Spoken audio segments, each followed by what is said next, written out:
Hello students. आज हम राजस्थान के प्रमुख लोक वाद्य यंत्रों के बारे में अध्ययन करेंगे। संगीत में वाद्य यंत्रों का महत्व सर्वविदित है, यानी कि संगीत के लिए वाद्य यंत्र होना अत्यंत आवश्यक है, बिना इसके कल्पना भी नहीं की जाती। जिस प्रकार राजस्थान के लोक संगीत लोक नृत्य में विविधता है, उसी प्रकार यहाँ के लोक वाद्यों में भी वैविध्यता है। अनेक प्रकार के यहाँ पर लोक वाद्य यंत्र मिलते हैं। यहाँ के लोक वाद्यों को मुख्यतः 3 श्रेणियों में रखा जा सकता है। हालांकि 4 श्रेणियां मुख्य रूप से हैं, पर इनको हम मोटे तौर पर 3 श्रेणियों में भी रख सकते हैं। पहले प्रकार के तार वाद्य यंत्र यानी तत्व वाद्य यंत्र, जो तारों की सहायता से बजाए जाते हैं, जिनमें स्वर तारों की सहायता से निकलते हैं, वो कहलाते हैं तार वाद्य यंत्र या तत्व वाद्य यंत्र। दूसरे हैं फूक वाद्य यंत्र, जिन्हें सुषिर वाद्य यंत्र कहा जाता है, यानी कि जिनको फूंक मारकर, जिनमें स्वर की उत्पत्ति की जाती है, जो फूंक मार करके बजाए जाते हैं, हवा द्वारा जो बजाए जाते हैं, उनको बोलते हैं सुषिर वाद्य यंत्र। तीसरा है अवनद्ध वाद्य यंत्र, यानी कि जो खाल से मड़े वाद्य यंत्र होते हैं, उनको बोलते हैं अवनद्ध वाद्य यंत्र। उसके अतिरिक्त एक और वाद्य यंत्र, जिनको हम चौथे वाद्य यंत्र कहते हैं, वह है घन वाद्य यंत्र, जो धातु से निर्मित होते हैं और जिनको आपस में टकराते हैं और उनके बाद जो ध्वनि निकलती है, वो वाद्य यंत्र कहलाते हैं घन वाद्य यंत्र। तार वाद्य यंत्र या तत्व वाद्य यंत्र की श्रेणी में एकतारा, तंदूरा, सारंगी, भपंग, रावड़हत्ता, कमायचा और जंतर वाद्य यंत्र आते हैं। फूक वाद्य यंत्र यानी सुषिर वाद्य यंत्र में अलगोजा, पुंगी पुंगी यानी बीन, शहनाई, मशक, भूंगल, मोरचंग आदि वाद्य यंत्र आते हैं। खाल से मड़े वाद्य यंत्र यानी अवनद्ध वाद्य यंत्र, इसकी श्रेणी में नौवत, नगाड़ा, ताशा, ढोल, ढोलक, चंग, मृदंग, मांदल, डेरू, खंजरी आदि यंत्र आते हैं। और उसके अतिरिक्त जो घन वाद्य यंत्र है, उसमें झांझर, खंजरी, झांझ, झालर, रमझौत, ये इस तरह के वाद्य यंत्र आते हैं। तो जो वाद्य यंत्र हैं, उनका संक्षिप्त परिचय मैं आप लोगों को उनके बारे में बता देती हूँ कुछ। तो पहला आता है तत्व वाद्य यंत्र, जिसमें प्रमुख है सबसे पहला तंदूरा। तानपुरे के जैसे 4 तारों का होने के कारण, इसमें 4 तार होते हैं, इस कारण इसे चौतारा भी कहा जाता है। लकड़ी के बने इस वाद्य यंत्र को वादक बाएं हाथ में पकड़कर दाहिने हाथ की पहली अंगुली में मिजराब पहनकर बजाते हैं। इसकी आकृति सितार या तानपुरे से मिलती है, किंतु इसकी कुंडी तुम्बे की बजाय लकड़ी की बनी होती है। संगति के लिए करताल, मंजीरा, चिमटा आदि वाद्य यंत्र काम में लिए जाते हैं। बहुधा इसे कामर जाति के लोग और निर्गुण भजन गाने वाले नाथपंथी बजाते हैं। जो तार वाद्य यंत्र होते हैं, उनमें मुख्य रूप से तार के लिए या तो जो नॉर्मल तार होता है वो, या बकरे के आंत का तार, या घोड़े की पूंछ का बाल, ये काम में लिया जाता है। दूसरा है भपंग। कटे हुए तुम्बे से बने इस वाद्य यंत्र के एक सिरे पर चमड़ा मड़ा होता है। वाद्य यंत्र की लंबाई 1.5 वलिस्त और चौड़ाई 10 अंगुल होती है। चमड़े की खाल के बीच से तान निकालते हुए एक खूंटी से बांध दिया जाता है। खूंटी को तानते व ढीला करते हुए लकड़ी के टुकड़े के प्रहार कर इससे विभिन्न ध्वनियां निकाली जाती हैं। और यह मुख्य रूप से मेवाती क्षेत्र में, अलवर में विशेष रूप से यह बजाया जाता है। अगला है जंतर। जंतर को वीणा का प्रारंभिक रूप कहा जा सकता है। इसकी आकृति भी वीणा से बहुत मिलती जुलती है। वादक इसको गले में डालकर खड़े खड़े ही बजाते हैं। वीणा की तरह इसके 2 तुम्बे होते हैं। इसकी डांड बांस की बनी होती है, जिस पर एक विशेष पशु की खाल के बने 22 पर्दे मोम से चिपकाए जाते हैं।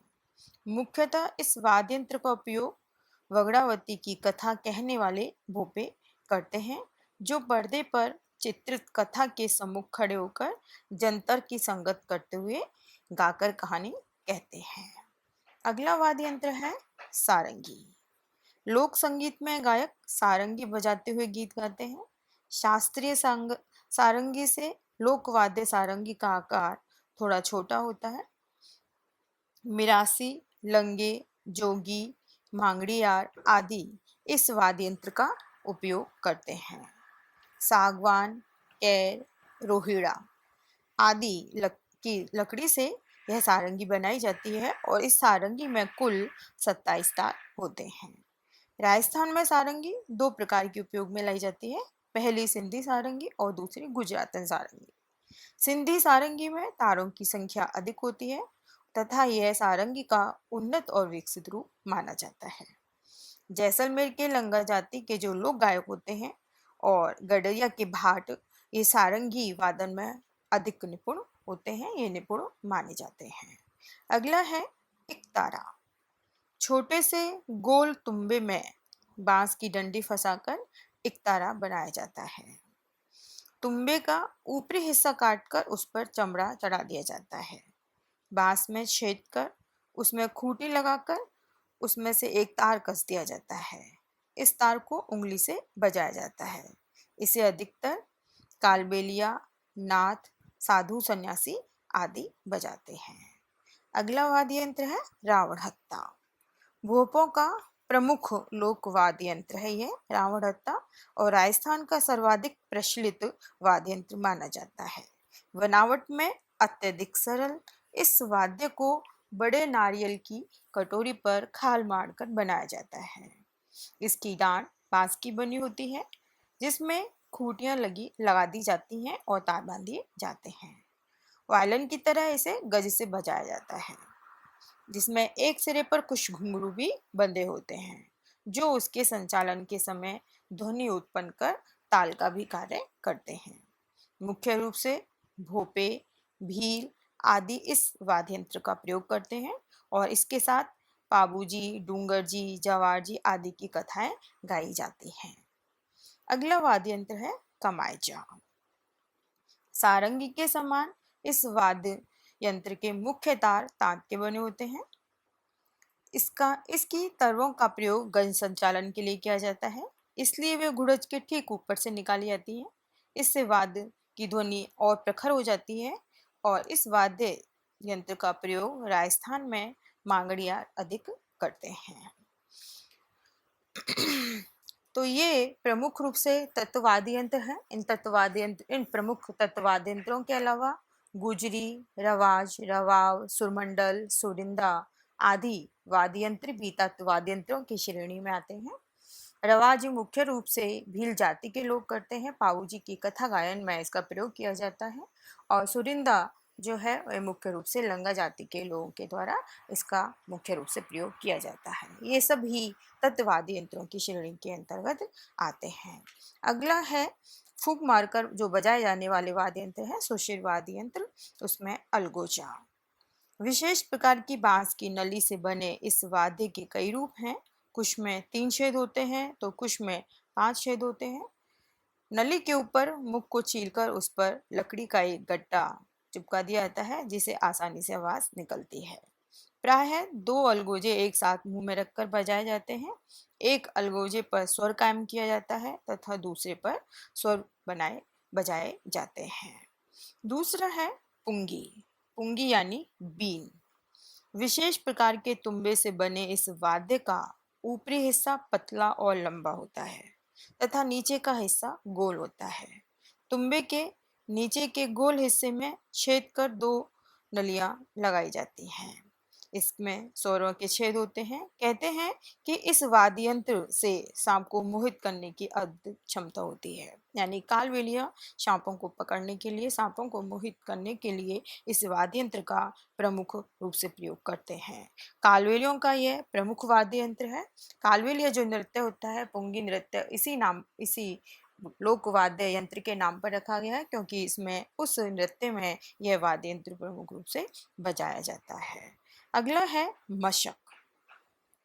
चमड़े की मशक से बने होने के कारण ही इसे मशक कहा जाता है। इसमें एक ओर से मुंह से हवा भरी जाती है तथा नीचे की ओर लगी हुई नली के छेदों से स्वर निकाले जाते हैं। पुंगी की तरह स्वर निकालने वाले इस वाद्य को भैरू जी के भोपे जो है इसका अधिकांशतः प्रयोग करते हैं। अगला है शहनाई। शीशम, सागवान या टाली की लकड़ी से बनाए जाने वाले इस मांगलिक वाद्य का आकार चिलम के समान होता है और इसमें 8 छेद होते हैं। इसके ऊपरी हिस्से पर ताड़ के पत्ते की तूती बनाकर लगाई जाती है। फूंक देने पर इससे स्वर निकलते हैं। विवाह उत्सव, लोक नाट्य, ख्याल आदि में इसका वाद्य यंत्र का विशेष रूप से प्रयोग किया जाता है। अगला है मोरचंग। लोहे का बना छोटा सा वाद्य मोरचंग होठों के बीच में रखकर बजाया जाता है। एक गोलाकार हैंडल से 2 छोटी और लंबी छड़ें निकलती हैं। इनके बीच में पतले लोहे की एक लंबी रीढ़ रहती है जिसके मुंह पर थोड़ा सा घुमाव दे दिया जाता है। होठों में दबाने के बाद मोरचंग में श्वास और प्रश्वास से रीढ़ में कंपन पैदा किया जाता है और इस तरंगित रीढ़ के मुड़े हुए हिस्से पर अंगुली से आघात करके स्वर व लयपूर्ण ध्वनि बड़ी कलात्मक ढंग से निकाली जाती है। लोक कलाकारों द्वारा मोरचंग की स्वर लहरियां जब निकलती हैं तो श्रोता बहुत ही मंत्रमुग्ध हो जाते हैं और यह बहुत ही खूब सुंदर और बहुत ही मन को मोहने वाला स्वर वाद्य यंत्र है। अगला है नौवत, यानी कि जो अवनद वाद्य यंत्र हैं जो जिनमें आघात करके स्वर निकाला जाता है, खाल से मड़े होते हैं, वो अवनद वाद्य यंत्रों की श्रेणी में आते हैं। तो उनके बारे में अब मैं आपको बताऊंगी। इसके अलावा सस्वर वाद्य यंत्रों में बांसुरी, बाकिया ये वाद्य यंत्र भी आते हैं। बांसुरी जो कि लकड़ी की पोली बांस की लकड़ी से बनाया जाता है, पूर्वी क्षेत्र में यह विशेष रूप से लोकप्रिय है। बाकिया यह शहनाई के समान ही होता है लेकिन यह पीतल से बना हुआ होता है। और इन वाद्य यंत्रों के अलावा अगला है अवनद वाद्य यंत्र जिसमें पहला आता है नौवत। मंदिर में प्रयुक्त होने वाले इस ताल वाद्य की कुंडी सर्व धातु से निर्मित लगभग 4 फीट ऊंची होती है जिसे खाल से मढ़ा जाता है। खाल के भीतर राल, हल्दी, तेल पकाकर लगाया जाता है जिससे इसकी ध्वनि में गांभीर्य बढ़ जाता है। बबूल या शीशम के डंके का आघात करके इसे बजाया जाता है। अगला है नगाड़ा। शहनाई के साथ बजाए जाने वाले नगाड़े 2 प्रकार के होते हैं, एक छोटे नगाड़े और बड़े नगाड़े। छोटे नगाड़ों के साथ एक नगाड़ी भी होती है और बड़ा नगाड़ा नौबत की तरह होता है जिसे बम या टामक भी कहा जाता है। युद्ध के समय रणभेरी के रूप में नगाड़ों को ही बजाया जाता था। लोक नाट्यों, रम्मत, ख्याल आदि में भी नगाड़ों का प्रयोग किया जाता है। अगला है ढोल। लोहे अथवा लकड़ी के गोल घेरे पर दोनों तरफ से चमड़ा मढ़कर ढोल बनाया जाता है। सूत या सन की रस्सियों को कड़ियों के सहारे खींचकर इसे कसा जाता है। पर्व, उत्सव, संस्कार आदि अवसरों पर इसे बजाया जाता है। ढोल कई प्रकार के होते हैं जैसे अहड़े का ढोल, गैर का ढोल, नाच का ढोल, बारात का ढोल, आरती का ढोल आदि। इसे कभी गले में डालकर, कभी जमीन पर रखकर, एक ओर डंडे से तो कभी दोनों ओर डंडियों से बजाया जाता है। ढोली, सरगरे, भील, भांबी आदि इसको बहुत ही कुशलता से बजाते हैं। अगला है ढोलक। ढोल की तरह ही छोटे आकार की होती है ढोलक। छोटे आकार का जो होती है वो ढोलक कहलाती है। इसके भी दोनों तरफ चमड़ा लगा होता है जिन्हें रस्सियों से कसा जाता है। ये दोनों हाथों से बजाई जाती है। राजस्थान में नट लोग इसे एक ओर डंडे से तो दूसरी ओर हाथ से बजाते हैं। ढोलक के भी विभिन्न प्रकार के प्रकार प्रचलन में है। सांसी, कंजर, ढाड़ी, मिरासी, कव्वाल, वैरागी, साधु आदि इसे विशेष रूप से बजाते हैं। मंदिरों में भी ढोलक का प्रयोग किया जाता है वाद्य यंत्रों के अंतर्गत। मादल। मिट्टी से बनाए जाने वाले इस वाद्य का एक मुंह छोटा तथा दूसरा मुंह बड़ा होता है। इस पर मड़ी हुई खाल पर जौ का आटा चिपकाकर बजाया जाता है। इसके साथ थाली भी बजाई जाती है। अगला है चंग। राजस्थान का अत्यधिक लोकप्रिय वाद्य यंत्र चंग होली के अवसर पर विशेष रूप से शेखावाटी प्रदेश में यह सभी स्थानों पर बजता है, लेकिन विशेष रूप से यह शेखावाटी प्रदेश में विशेष रूप से बजाया जाता है। लकड़ी के गोल घेरे से बने इसके एक तरफ खाल मड़ी जाती है। ढप से भी पहचाने जाने वाले इस वाद्य को कहीं कहीं मोर के पंखों की बनी चिप की सहायता से भी बजाया जाता है। ये जो ये वाद्य यंत्र, उसके अलावा ताशा, यह मुस्लिम जाति के लोग इसको मुहर्रम के अवसर अवसर पर बजाते हैं ताशा। और भूंगल, यह युद्ध भूमि में बजाए जाने वाला वाद्य यंत्र है। जो ताशा है, जो मुहर्रम के अवसर पर बजाता है, यह गमी का वाद्य यंत्र कहलाता है और मुख्य रूप से मुस्लिम लोगों के द्वारा मुख्य रूप से बजाया जाता है। इसके अलावा जो घन वाद्य यंत्र हैं उसमें खंजरी, डमरू और मंजीरा आदि आते हैं। खंजरी, चंग्याड़, ढप के लघु आकार में इस वाद्य को दाहिने हाथ में पकड़कर बजाया जाता है। कामर, बलाई, भील आदि से बजाते हैं। डमरू ये अवनद वाद्य यंत्र के अंतर्गत आता है। डमरू का ही बड़ा रूप होता है डमरू, आम की लकड़ी से बना होता है। इसके दोनों ओर बारीक चमड़ा मड़ा होता है, रस्सियों से कसा होता है। एक हाथ से इसको पकड़कर डोरियों पर दबाव डालकर कसा और ढीला छोड़ा जाता है और दूसरे हाथ से लकड़ी की पतली डंडी के आघात से इसे बजाया जाता है। तो यह भी जो डमरू और खंजरी हैं, ये दोनों भी अवनद वाद्य यंत्र के अंतर्गत आते हैं। अगले हैं जो कुछ वाद्य यंत्र जो अन्य वाद्य यंत्र या घन वाद्य यंत्रों के अंतर्गत आते हैं, उसमें है मंजीरा। पीतल और कांसे की मिश्रित धातु का गोलाकार रूप में बना मंजीरा तंदूरे, एकतारा आदि के साथ बजाया जाता है। दो मंजीरों को आपस में घर्षित कर ध्वनि उत्पन्न की जाती है। डूंगरपुर क्षेत्र में इसे बजाने की विशेष पद्धति तेरह ताली कही जाती है। तेरह ताली नृत्य भी बहुत प्रसिद्ध नृत्य है। इसमें वादक सिर से पांव तक विभिन्न अंगों पर मंजीरे बांध लेते हैं और भजन गाते हैं। दोनों हाथों से मंजीरों पर आघात करके ध्वनि निकालते हैं। मंजीरे के विशाल रूप को जहाज कहा जाता है। मंजीरे का ही विशाल, और यह मुख्य रूप से कच्छी नृत्य के समय बजाया जाता है, प्रयुक्त किया जाता है। उसके अलावा खड़ताल, इस वाद्य में लकड़ी के दो टुकड़ों के बीच में पीतल की छोटी छोटी गोल तस्तरियां लगी होती हैं। लकड़ी के टुकड़ों को परस्पर टकराकर मधुर झंकार उत्पन्न की जाती है। कहते हैं कि खड़ताल करताल से ही बना है। उसके अलावा झालर, इन वाद्य यंत्रों के अलावा पीतल या कांसे से निर्मित प्लेटें जो मंदिरों में आरती के समय प्रयुक्त की जाती हैं। और अगला है रमझौल पट्टी, जिसमें घुंघरू लगे होते हैं। इन घुंघरुओं का प्रयोग नृत्यांगनाओं के द्वारा या गायन की प्रस्तुति के समय में भी इनका प्रयोग किया जाता है और मधुर झंकार की स्थिति उत्पन्न की जाती है।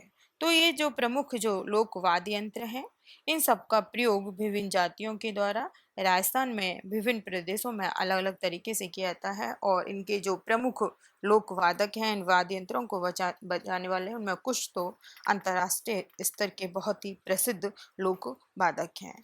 तो जिस प्रकार राजस्थान में लोक संगीत में और नृत्य में विविधता है, ठीक उसी प्रकार से लोक वाद्यों में भी विविधता हमें पाई जाती है और विभिन्न प्रकार के लोक वाद्य यंत्र पाए जाते हैं। धन्यवाद।